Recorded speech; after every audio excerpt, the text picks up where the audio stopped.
ఆంధ్రప్రదేశ్ రాష్ట్రంలో ఆ రోజు సమైక్య ఆంధ్రప్రదేశ్లో కానీ ఇప్పుడు నవ్యాంధ్రప్రదేశ్లో కానీ మరే ఏ నేతకు దక్కని గౌరవం నాకు దక్కింది. ఇన్ని సంవత్సరాలు సమైక్య ఆంధ్రప్రదేశ్లో 9 సంవత్సరాలు అందరికంటే ఎక్కువ ముఖ్యమంత్రిగా ఉండే అవకాశం వచ్చింది. 10 సంవత్సరాలు ప్రతిపక్ష నాయకుడిగా పనిచేసే అవకాశం వచ్చింది. అదే మరి ఇక్కడ ఒకసారి రెండోసారి ముఖ్యమంత్రిగా ఒకసారి ప్రతిపక్షంలో పనిచేసే అవకాశం ప్రజలు ఇచ్చారు.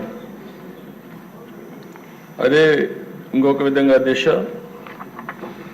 అనునిత్యం కష్టపడి పనిచేయడం, నిజాయితీగా ఉండడం, అనుక్షణం ప్రజలు వాళ్ళ బిడ్డల సంక్షేమమే ధ్యేయంగా పనిచేస్తూ వచ్చాను. అందుకే 4 దశాబ్దాలుగా ప్రజలు ఆదరించారు. వాళ్లకు నా జీవితాంతం కూడా రుణపడి ఉంటానని చెప్పి మరొక్కసారి ప్రజలందరికీ విజ్ఞప్తి చేస్తున్నాను.